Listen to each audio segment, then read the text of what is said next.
So this is day 5 of my 30-day challenge, and I wanted to discuss a sad post I saw in the Cuddle Comfort forums last week. So this post is from a Cuddle professional on the site, and she wrote, "It's time for me to delete my profile and end my professional cuddling. I wanted to write an honest reflection with my journey, so maybe some new pros know what they're getting into and clientele can get a feel for what we go through. I'm afraid after years of navigating unwanted advances, unsolicited conversations, dangerous situations, stalkers, coercion, and unwanted touch, my body, mind, and heart have had enough. I've never talked about this openly here for obvious reasons, but I came from a background of sex work of over 10 years. When I discovered cuddle therapy, it seemed like such a sweet reprise and golden opportunity to practice honoring my boundaries and do what I love in a way that was sustainable and healthy for me. I always referred to this as sex work light, as the majority of potential cuddle clients try to see how far they can stretch boundaries.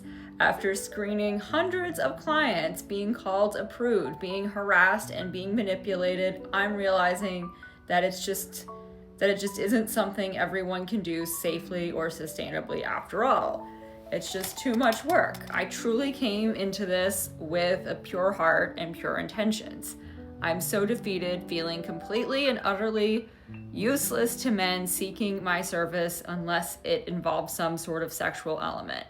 When it was good, it was great, but that was maybe 5% of clientele. The other 95% of potential clients were overwhelmingly non-platonic, and I've had enough. I won't shame anyone for how they navigate their own business, but my guidelines were clear and they were violated again and again, with many members explaining what is normal and what is not to me. What's normal is honoring each individual's boundaries.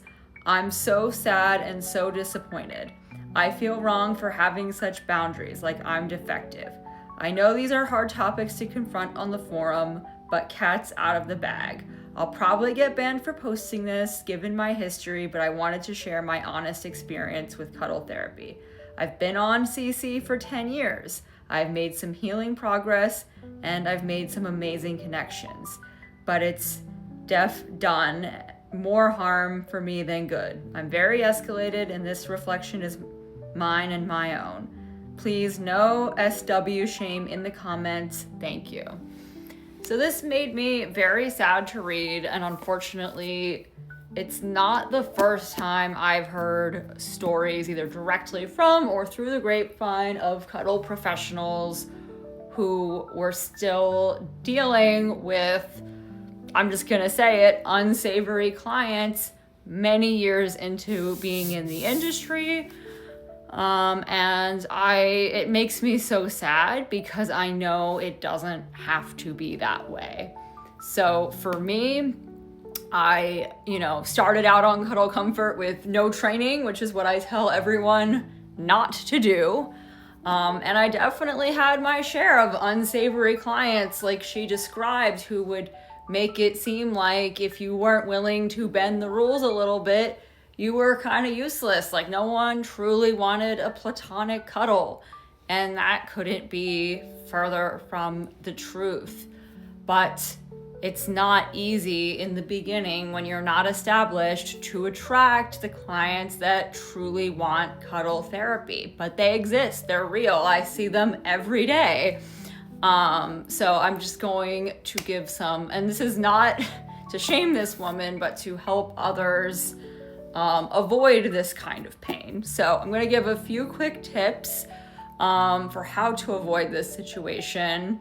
And then I would love to hear your thoughts in the comments. So number 1, don't do what I and so many others did. Do start out with some training. There are several places you can get courses, Cuddlist, Cuddle Sanctuary. Some individuals offer cuddle courses as well, but get some basic training. and know what you're getting into and know that boundaries will be challenged. Have a screening process established, have a code of conduct, just like I made a video about my code of conduct the other day.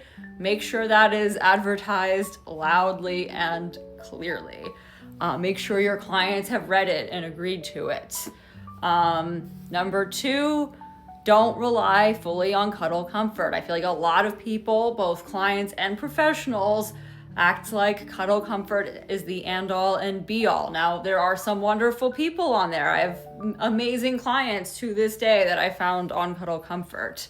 I have met many other wonderful professionals on there. I'm not saying it's a bad site. What I am saying is that there are people that you would not want as your client and that you would not want to work with if you are a client and looking to hire as a professional on that site, especially if you're looking for a legit cuddle therapy experience. There is no screening, vetting, there's no education requirements. It is just an open marketplace. So if you don't know what you're doing, if you don't know how to shop for a cuddle therapist, if you don't know how to vet clients, I would do some learning before going on that site. So that's number 2. Number 3 is you are going to have to put yourself out there. And I know that's not easy for everyone, but you should look for other places to advertise.